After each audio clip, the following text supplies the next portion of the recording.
ದಾವಣಗೆರೆಯಲ್ಲಿ ಗಮನ ಸೆಳೆತಾ ಇರುವಂತಹ ಗೋವಿನ ಗಂಟೆ ಗಣಪ 3.5 ಕ್ವಿಂಟಲ್ ತೂಕದ ಗಂಟೆಗಳಲ್ಲಿ ಸಿದ್ಧವಾಗಿರುವಂತಹ ಗಣೇಶ ವಿಗ್ರಹ ಹಸುವಿನ ಕೊರಳಲ್ಲಿ ಕಟ್ಟುವಂತಹ ಗಂಟೆಗಳಿಂದ ಗಣೇಶನನ್ನ ಮೂಡಿಸಲಾಗಿದೆ. ತೋಗಟವೀರ ಕಲ್ಯಾಣ ಮಂಟಪದಲ್ಲಿ ವಿಶೇಷ ಗಣಪನನ್ನ ನಿರ್ಮಾಣ ಮಾಡಲಾಗಿದೆ.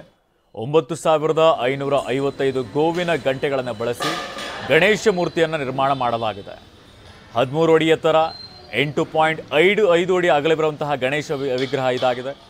10 ಕಲಾವಿದರು 15 ದಿನಗಳ ಕಾಲ ಶ್ರಮಪಟ್ಟು ಈ ಒಂದು ವಿಗ್ರಹವನ್ನು ನಿರ್ಮಿಸಿದ್ದಾರೆ. ಇದು ದಾವಣಗೆರೆಯಲ್ಲಿ ನಿರ್ಮಿಸಲಾಗಿರುವಂಥದ್ದು. ಸುಮಾರು 3.5 ಕ್ವಿಂಟಲ್ ತೂಕದ ಗಂಟೆಗಳಲ್ಲಿ ಈ ಒಂದು ಗಣೇಶ ವಿಗ್ರಹವನ್ನು ತಯಾರು ಮಾಡಲಾಗಿದೆ. ಹಸುವಿನ ಕೊರಳಲ್ಲಿ ಹಾಕುವಂತಹ ಗಂಟೆಗಳೇನಿದೆ ಇದನ್ನು ಬಳಸಿ ಈ ಗಣೇಶ ಮೂರ್ತಿಯನ್ನು ಮಾಡಲಾಗಿದೆ. ತೋಗಟವೀರ ಕಲ್ಯಾಣ ಮಂಟಪದಲ್ಲಿ ವಿಶೇಷ ಗಣಪತಿ ವಿಗ್ರಹವನ್ನು ಪ್ರತಿಷ್ಠಾಪಿಸಲಾಗಿದೆ.